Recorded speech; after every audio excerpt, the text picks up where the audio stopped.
Hello everyone, आप सब कैसे हो? आई होप कि आप सब बहुत अच्छे होंगे। तो आज के हमारे वीडियो में आप लोगों का भर भर के स्वागत है। आप हमें हमारे वीडियो को बहुत सारा प्यार दीजिएगा। तो चलिए हम अगले टॉपिक की तरफ बढ़ते हैं। तो आज हम थोड़ा सा डिस्कशन करेंगे डाइजेस्टिव सिस्टम के बारे में, जो कि पाचन तंत्र के बारे में हम थोड़ा पढ़ेंगे। इज़ वेरी इंपॉर्टेंट है टॉपिक एग्ज़ाम्स में। कोई भी एग्ज़ाम है, एनी एग्ज़ाम्स आप देने जाओ, आप छोटी छोटी चीज़ें जो हैं, बेसिक चीज़ें हैं, तो आप पढ़ के जाओ, हर एग्ज़ाम में आते हैं। तो चलिए हम थोड़ा सा कन्वर्सेशन कर लेते हैं इस बारे में।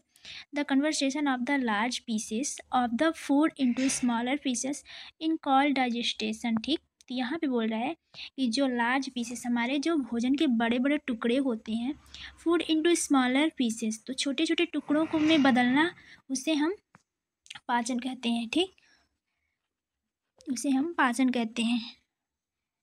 भोजन के बड़े बड़े टुकड़ों को छोटे छोटे टुकड़ों में बदलना, हम उसे, बहुत सिंपल सा इजी डिफिनेशन है, तो बिल्कुल भी आप लोगों को डाउट नहीं होना चाहिए। तो चलिए हम अगले टॉपिक की तरफ बढ़ते हैं।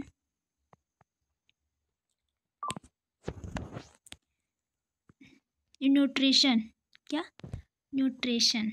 ठीक, तो हम देख लेते हैं न्यूट्रिशन के बारे में, थोड़ा थोड़ा पढ़ लेते हैं। This is a complex process in which the process of intake of food. तो यहाँ पे बोल रहा है कि जो हमारी भोजन की प्रक्रिया है, भोजन पचे हुए पदार्थों को संग्रहित करता है। Digestion and inclusion of digested substance in the blood takes place. ठीक, तो यहाँ पे जो हमारे पदार्थ होते हैं, यानी जो कि पचे हुए जो पदार्थ हमारे होते हैं, रक्त में शामिल होने की क्रिया करती हैं, आपस में अट्रैक्ट करते हैं, और वो पोषण द्वारा शरीर को निर्माण करते हैं। ठीक, तो बिल्कुल भी इजी है। The work of the body supply in necessary energy. तो यहाँ पे बोल रहा है कि जो हमारे अंदर शरीर में जो एनर्जी होती है, जो ऊर्जा की प्राप्ति होती है, जिससे हमें ऊर्जा मिलता है, तो इसलिए इसके लिए हमें न्यूट्रिशन की बहुत ज़रूरत होती है, तभी तो हमें ऊर्जा एनर्जी मिलेगी। तो इसमें से to the body of repairing the wear and tear acquiring.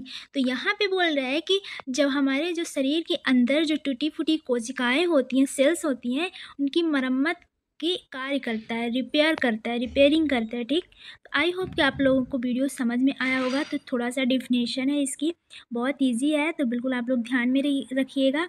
तो चलिए हम अगले टॉपिक की तरफ बढ़ते हैं। तो यहाँ पे परपोषण और परपोषण, यहाँ पे heterotrophic nutrition in the which of organism depends.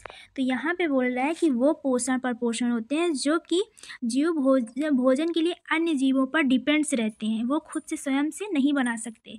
तो यहाँ पे नॉट हैव द एबिलिटी, उनके पास इतनी क्षमता नहीं होती, एबिलिटी नहीं होती है, वो खुद से बना सकते हैं। एग्जाम्पल फर्स्ट, जैसे कि एनिमल्स हो गए, जीव जंतु हो गए। तो आई होप कि आप लोगों को समझ में आया होगा। तो चलिए,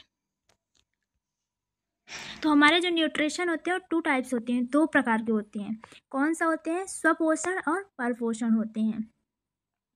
तो इसमें क्या है कि हमारा जो ऑर्गेनिज्म है वो that make their own food are called. तो यहाँ पे बोल रहा है जो न्यूट्रिशन ग्रीन प्लांट्स, जो हमारे स्वपोषण पौधे होते हैं, वो अपना भोजन स्वयं से बनाते हैं। क्या करते हैं? स्वयं से बनाते हैं। और वो क्योंकि उसमें जो सरल यौगिक है, जटिल यौगिक को एक दूसरे में conversation, simple compounds into complex ones. ठीक, तो यहाँ पे ये बोल रहा है कि एक दूसरे को सरल यौगिक को जटिल यौगिक में परिवर्तित कर देते हैं।